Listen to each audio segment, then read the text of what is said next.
Thank you for recording. I'm going to share my screen. And I just have to make sure that I share all aspects of it. Because I need to share sound as well. Can everybody see the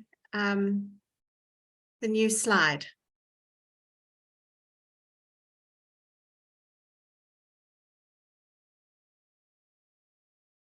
Elliot, I'm going to ask you, can you see the slide? Or are you still just seeing the, okay, you're seeing the slide. Yes. Okay, I'm not going to start it just yet because I've pre-recorded this presentation because it's such an important one and I often send this talk out to people. But statistics is something that terrifies so many people.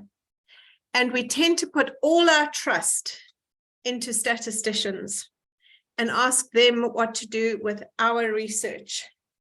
And I'd like to highlight to you that the majority of statisticians out there have been trained through their bachelor's, honors, master's degrees, etc., in a world that is not medically orientated. They've done all their work in finance, in population studies. Not many of them have actually done medical and clinical research. So sometimes a statistician may be very well-meaning, but if you don't understand what they are trying to tell you, you could end up doing statistics that are not appropriate. So it's very important that before you engage with a statistician, that you at least understand some of the absolute basics of statistics. And that is what this lecture is about. It's about looking at the basics. This is very much school level almost. The statistics, maybe first year statistics level, but it helps you grasp what the numbers mean and where we should go with them. And also, as you get to understand statistics, you'll get to see where statistics has been used to fool people, or not deliberately, but they're used incorrectly to give people the wrong impression about the data.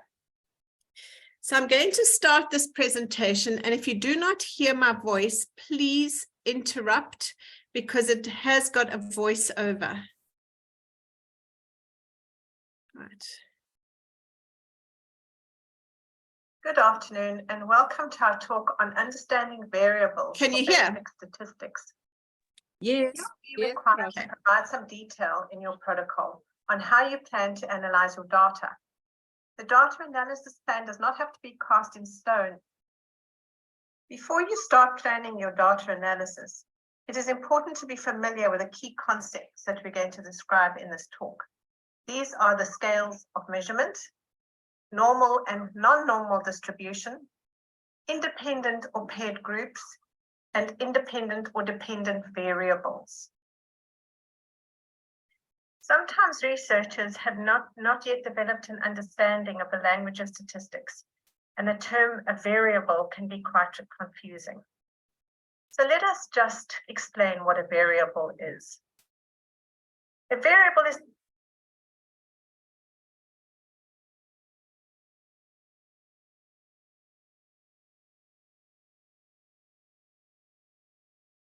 So there is no sound, Prof. Has it gone? Oh, okay. Let me something that we note down. Oh, okay. To either describe the characteristics of a sample or population, or it's something we measure in order to answer our research question. So let's have a look at an example here.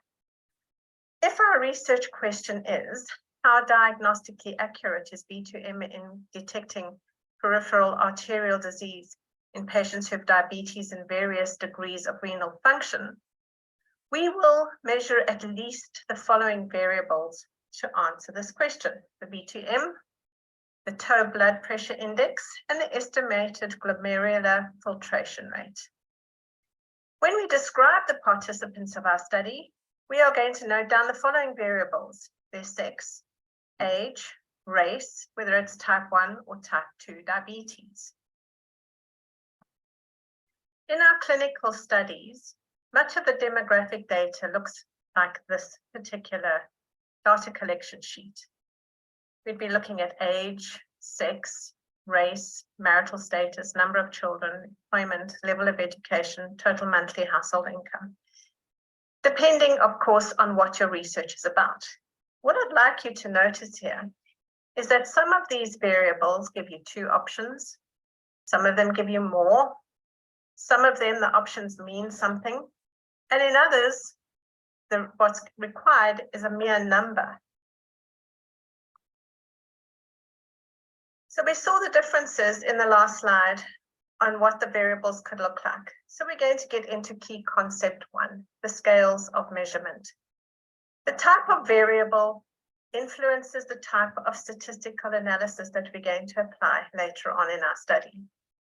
So the first thing we look at when we look at the data is we look at what variables are numerical and which ones are categorical.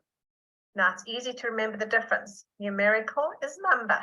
So we're going to be representing things as numbers in numerical data. So things like count of people or a patient's height. Categorical data is you've got categories. You're putting things into boxes.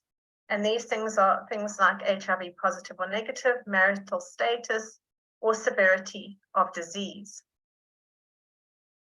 So when we go to our data collection sheet, we can see that we've got 3 numerical variables and the rest are actually categorical variables. We are given the categories, male or female, yes or no. For the numbers, we've just got space. We want to know the age in years, we want to know the number of children, and we want to know the number of rands that is earned in that household for that particular month. Numerical variables are again divided into 2 different kinds. Remember, the numerical variables are the counts, things like the count of the number of people, patient's height, etc. The 2 different kinds of numerical variables are discrete, and this is where the value can only take on a whole number. For example, the number of patients in a ward. The other one is continuous variable. And here the measurement can take on any value. So it'll take on whole numbers and anything in between. So we've got fractions as well. So in our sheet, we have got 2 variables that can only be represented in whole numbers. So they are discrete variables. And then total monthly income can be anything. It can be rands and it can be cents. Our categorical variables are also subdivided into different kinds of variables. We've got the binary variables, and binary, like bicycle, means that you've got only 2 options. It's either HIV positive or HIV negative, dead or alive, smoker or non-smoker. Then we get those categories that are just a name and there is no order to them. For example, marital status, gender, or ethnic group. And then lastly, you've got categories, but there's some sort of order in the categories. For example, with severity of disease, we've got mild, moderate, or severe disease. Socioeconomic status, there can be categories of annual income as well.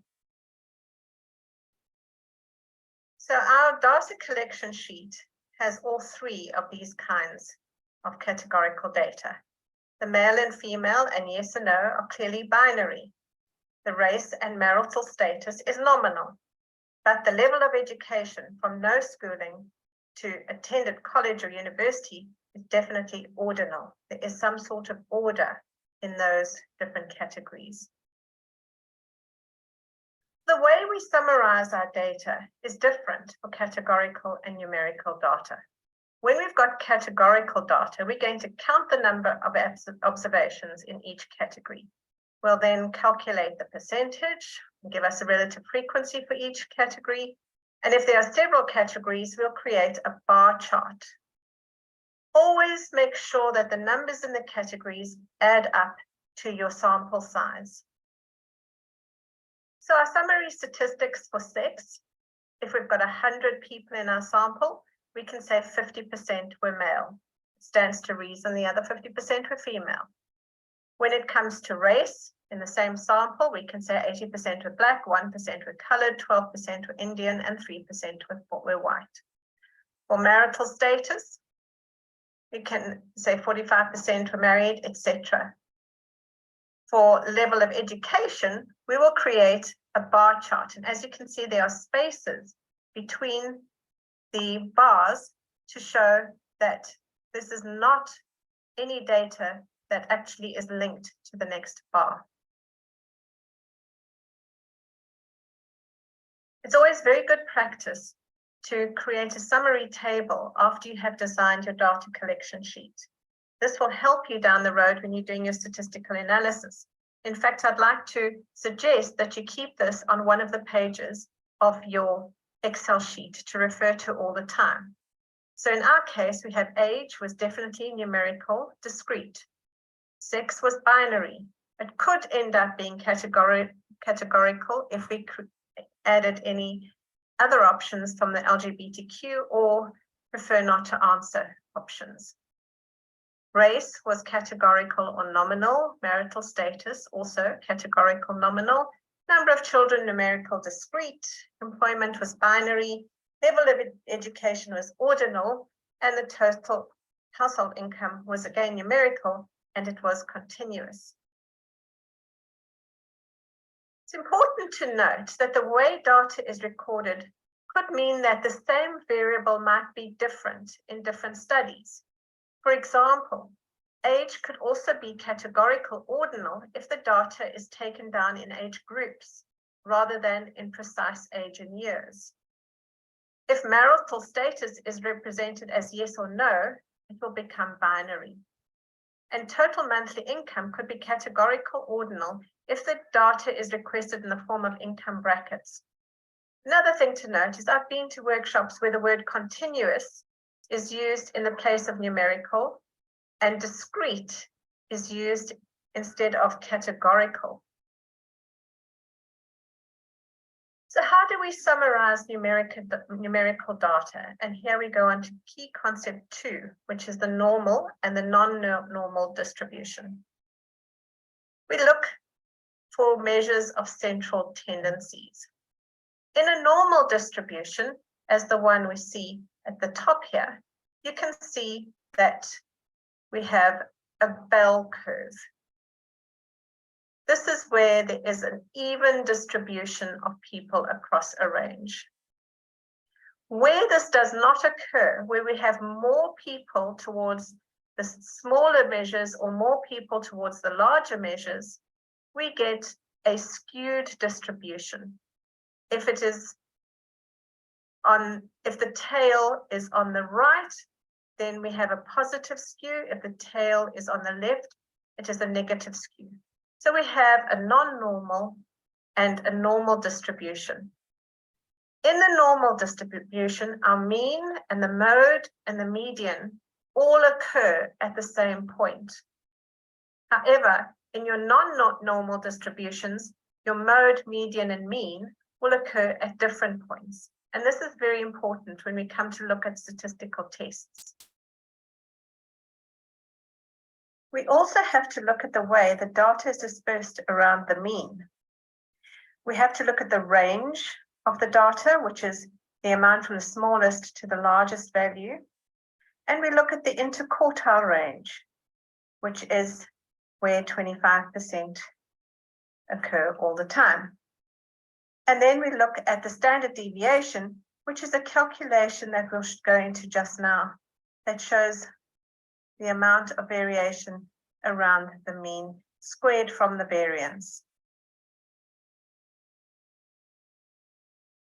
For a good refresher on how to calculate variance, mean, median, mode, standard deviation, etc., please copy and paste this link into your search engine. It's a short video that will remind you about how to calculate all of these for yourself, to do your own descriptive statistics. The symmetry of data can be detected in histograms, such as the one we see here, showing birth weight, or box plots, that we see over here. And in this particular diagram, you can see how there is a similarity between the box plot and a curve. To show how we get from a histogram to a normal curve, here we have the histogram. And here we can take the averages of each of those bars and create a frequency polygon. And then you can remove the bars, and there you have your normal curve. As I showed you earlier, the box whisker plot can be seen to be derived from a curve. And these are pretty useful because they can give you quite a bit of information. It gives you your interquartile range, it gives you your median, maximum, minimum, and it also shows you where the outliers are. Very often, you can see a graph where there are several box whisker plots. So in this experiment, several people were asked how many hours of sleep they got each night for a week. So on Monday, we saw that people got quite a few number of hours. Friday, they slept very well. Saturday, less so. And on Sunday, it was okay. The night that most people did not get to sleep very well was clearly a Thursday. And there were some outliers. We had some people who overslept on Sunday and Tuesday.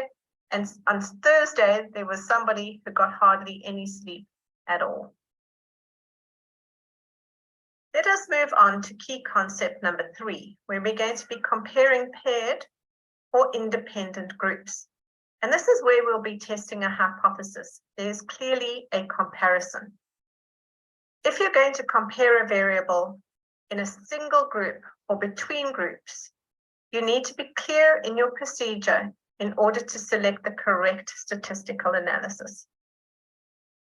In a paired group, you will be looking at one group of patients and comparing readings in those patients over time. So you will choose a within participants data analysis design. So one group of patients come in, you take a reading before they get an intervention, and then after they get an intervention. You're not comparing them to another group. You're comparing a before and an after. If you're going to be looking at two different groups of participants and taking a single measurement and comparing the groups, you will use a between participants data analysis design. In this case, you're likely to have a control group. If you're looking at two different groups and taking the same repeated measurements, you have to consider within and between study designs.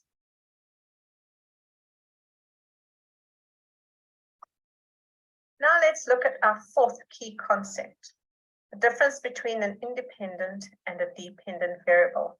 And I always find it easiest to explain on this sentence. How cold the Coke is depends on the temperature of the fridge. The dependent variable, the coldness of the Coke, is the outcome. The independent variable, the temperature of the fridge, is the exposure or the risk factor. Confounders are associated with independent variables. And in our Coke example, let's have a look at how long the Coke has been in the fridge, or how warm the Coke was before it was first put into the fridge as potential confounders. Now that we understand the 4 essential key concepts, I'm going to provide you with a tool that will help you some way in determining what statistical analyses you will be able to use in your test. This tool will help you think about your approach to stats in your study, but remember that statisticians cannot be replaced. They have entire careers based on looking at the correct stats to answer research questions. What is important with this tool is that you will be able to better understand where your statistician is coming from.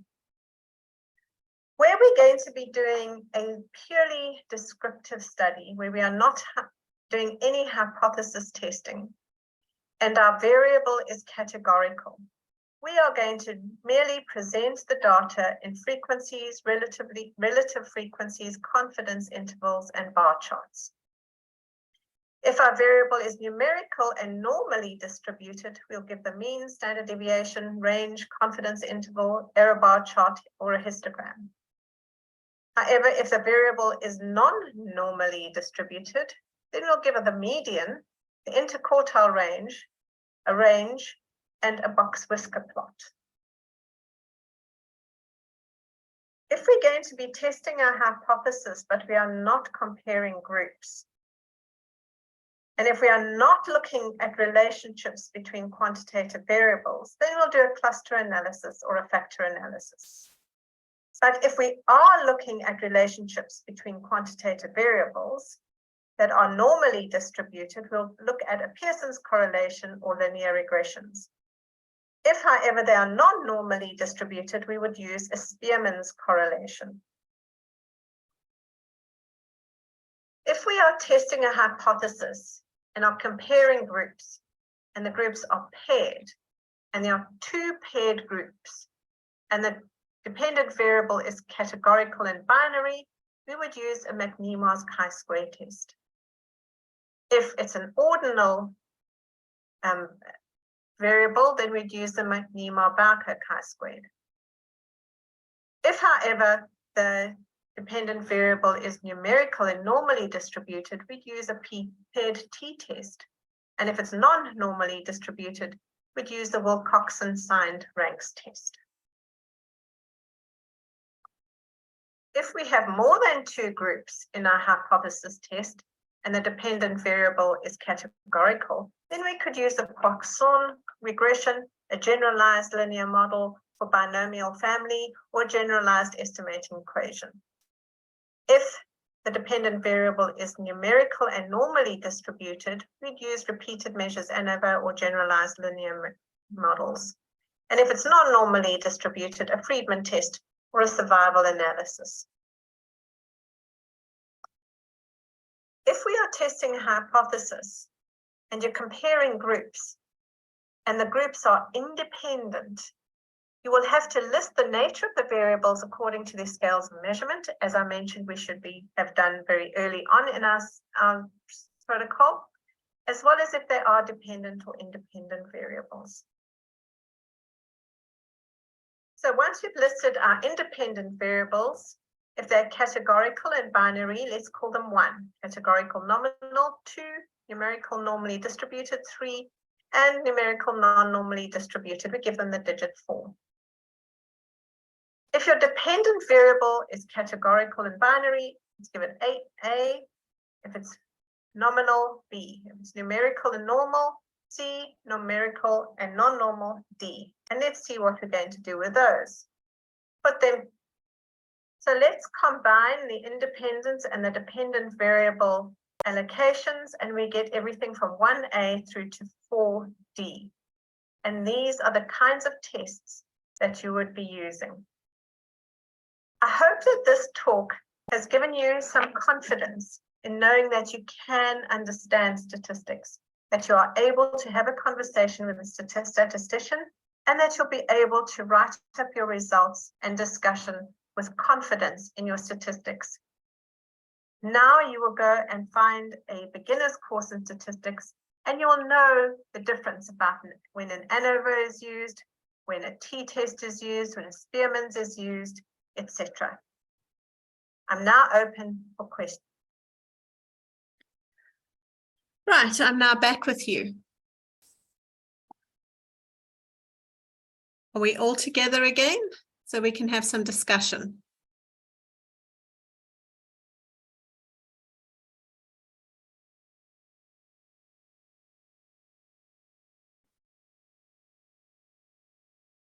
Hello, are we all back? Yes, Prof. Okay. Thanks. I know that talking for 25 minutes on statistics and making it easy is easy if you are completely engaged with your stats. But I know that if I've been away from statistics for 6 months, it can get difficult. So if you personally email me, I will send you a copy of the recorded PowerPoint presentation. So you don't have to watch, you can watch and stop and make notes and derive some more out of this particular presentation if that will help you. So I'm going to put my email in the chat. Let me make sure that this is going to everyone.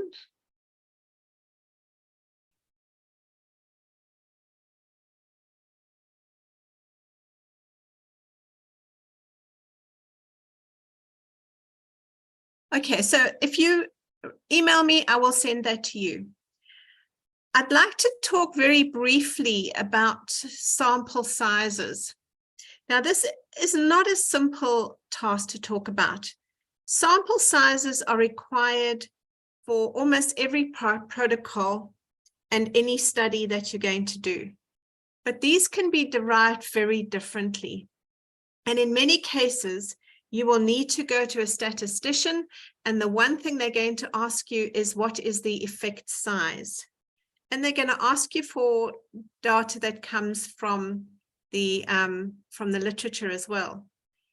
But I also want to make the point that in occurrences where you are looking at something that's not an everyday happening, it's probably a good idea to look at the literature in your scoping review and see what the sizes of the samples were. For example, I've got somebody looking at hypertension in placentas, looking for traces of evidence of hypertension. And when we were looking at a sample size, we looked at all the literature that she's got, about 50 papers, and most of those are looking at about 60 to 70 samples. And so that gives you an idea. So when you go to your statistician, if he says that you need 300, that might be mathematically accurate. But if you get 90, and the majority of the published work is also around about that number or less, you're going to be able to find that you will be published. So the other thing to remember is when you register for a PhD, you've got a limited amount of time in which to gather your data. So it's also worth looking at how much data you can get in a certain time. So if you're looking at a particular outcome from a surgical procedure, for example, you can say that in your clinic, you see 100 of these per year. So you're going to collect data for 2 years and you will have 200. But you've got to look at that number, because if you go to a statistician and he says you only need 50, then we don't want to do the 200 because that's an abuse of resources. It's an abuse of your time. But if he says you need 250, then it's worth extending your study to get that right amount. If he says you need 1,000, then go back to your literature and see what people are publishing in that area and see the size of their samples. So I'd like you to just bear in mind that not every sample size can be statistically worked out given the context of your research. You've got to be pragmatic as well. So, are there any questions? Are there any comments that you'd like to make about the basic sciences? It's so important that you understand these few basics so that you don't get taken down the road by a statistician who might be a novice in the medical research area and may not be giving you the kind of stats that is appropriate for your research. Thanks, Yonela, for your comment. Yeah, screen shooting like crazy. I also do that. But you're welcome to email me and I'll send that to you. I hope it's just not too big for emailing.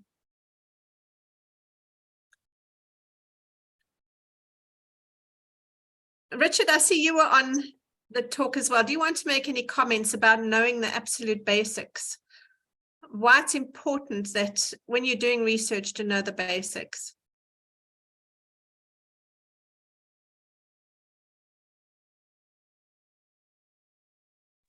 Yes, thanks, Colleen. Sorry, I'm having a bit of a microphone problem. I don't really want to add anything. That's been a very nice, interesting introduction. It's, as you say, it's important to understand the basic terminology. So much of what really scares students about statistics is not actually the stats themselves. That's just learning a number of things, as you said. It's a whole new world of very confusing terminology. Degrees of freedom and things like that that used to have me absolutely baffled. I was tuned out when I read degrees of freedom.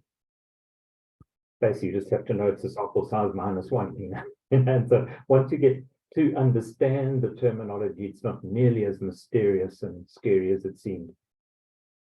Yeah, no, that's true. So one of the things I really would encourage people to do is to create that table and look at each of your variables and give them their names and see, are they going to be normal or not normal? So that when you've created a whole new Excel sheet about your variables, when you go to the statistician, you're not going to be sitting there like with a mouthful of teeth. You will be showing your statistician that you've got some background. I see there was a hand up. Elliot, was it your hand that was up? Yeah, yes, Prof. I just wanted to make a small comment here. That it is also very important to read around statistics. Because after reading, I found it becoming more and more interesting.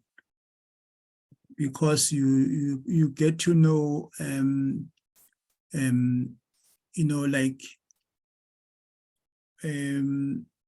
for example, if I mean the type of data, and then if you know the type of data that you are going to gather, you may be able to, for example, decide whether you will calculate a mean or median or etc. For example, using data with biological variables, you'll find that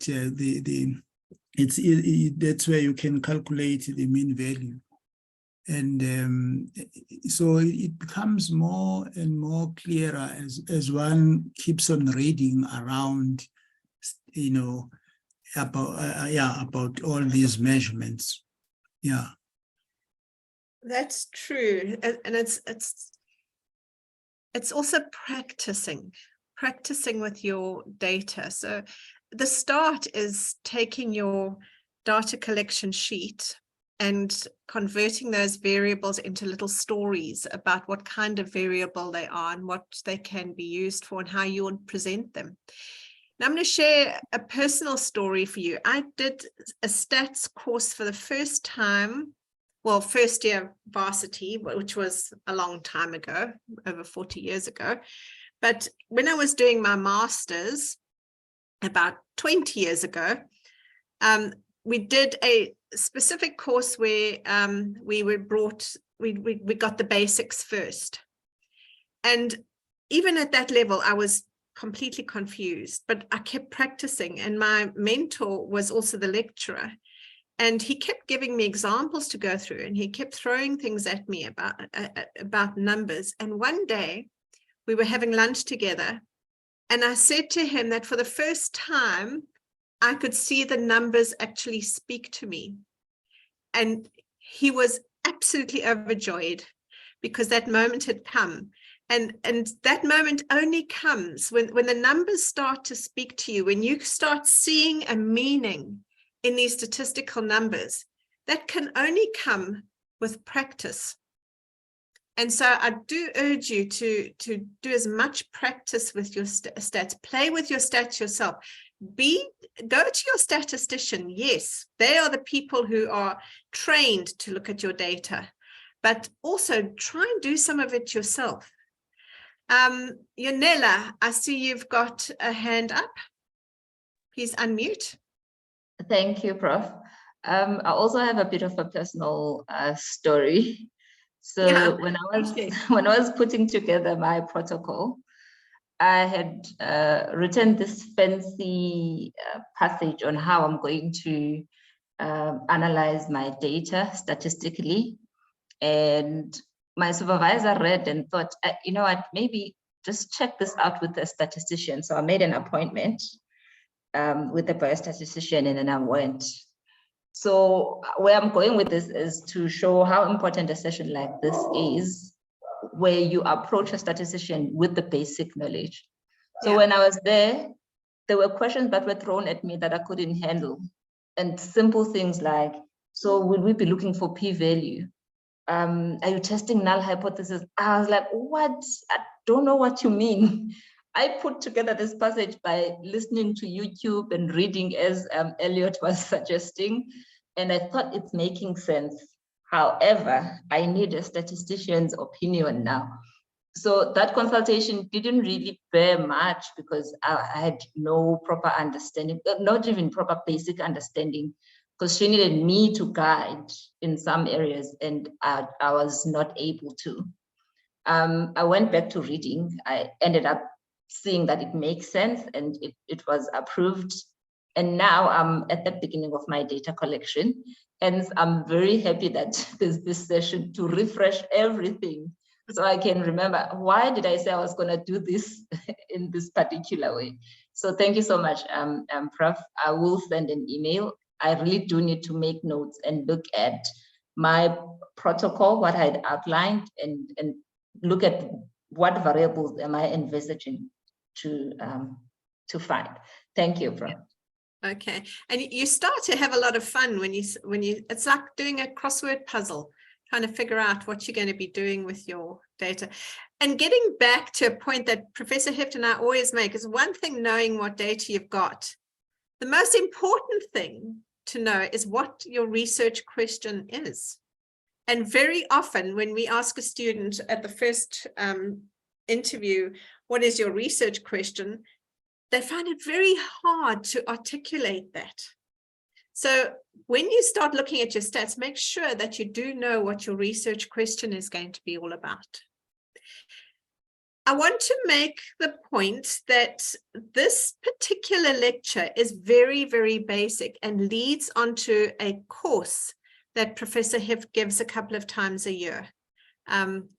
He's going to be talking in the next 2 weeks, I think, on other introductory stuff, but he runs an in-depth course on beginning and slightly more advanced statistics that is even more useful. But if you don't understand the absolute basics, it's going to be very difficult for you to get on board on that course.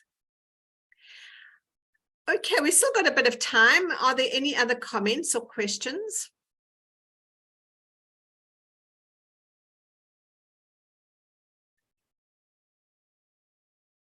Okay, then I'll just wait to see the emails coming in and I will send off the copies of the presentation to anybody who wants them. Thank you everybody for attending and we hope to see you again in the next couple of weeks. Bye-bye then. Have a good evening. Bye-bye, Prof. Bye.